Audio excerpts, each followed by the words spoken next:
La Foia de Llombai, situada al nord-oest de la Ribera Alta, és travessada pel riu Magre i ha estat poblada des del Neolític.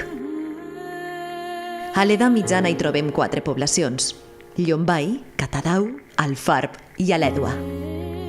El castell d'Alèdua, que data del segle XII i ha estat declarat bé d'interès cultural, és l'únic vestigi que es conserva de l'alqueria àrab del mateix nom. El 1479 la va adquirir el cardenal Roderic de Borja, que després ocuparia la cadira de Sant Pere amb el nom de Papa Alexandre VI, de manera que la Foia de Llombai entrà a formar part dels estats del Borja a finals del segle XV.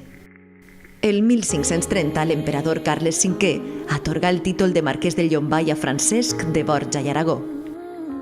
El convent de Santa Creu de Llombai fou fundat el 1544 per Francesc de Borja i el papa Pau III va atorgar a l'església la categoria de parròquia. El 1548, acabades les obres, el convent de Santa Creu fou donat a l'orde de Sant Domènec, frares predicadors, a fi d'evangelitzar la població del marquesat, que era majoritàriament musulmana. L'església de Santa Creu és d'estil gòtic tardà. A l'interior les parets es troben ornamentades per motius vegetals esgrafiats i els sòcols són de taulellet valencià que daten del segle XVII. El claustre del convent té forma rectangular i és d'estil renaixentista d'influència italiana.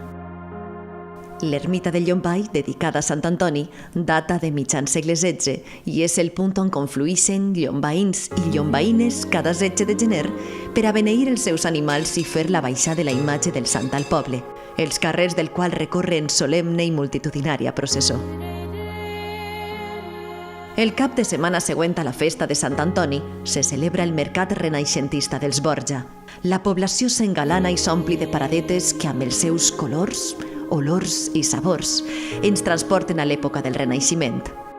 Les justes a cavall i els espectacles de carrer són altres dels al·licients que contribueixen a congregar una agendada, vinguda de les diferents comarques valencianes que cada any acudix puntual a la cita.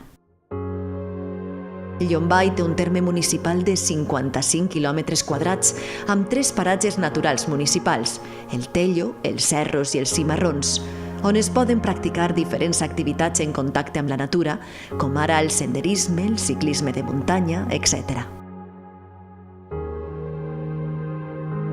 Llombai és història, natura, música i tradició. Llombai, territori Borja.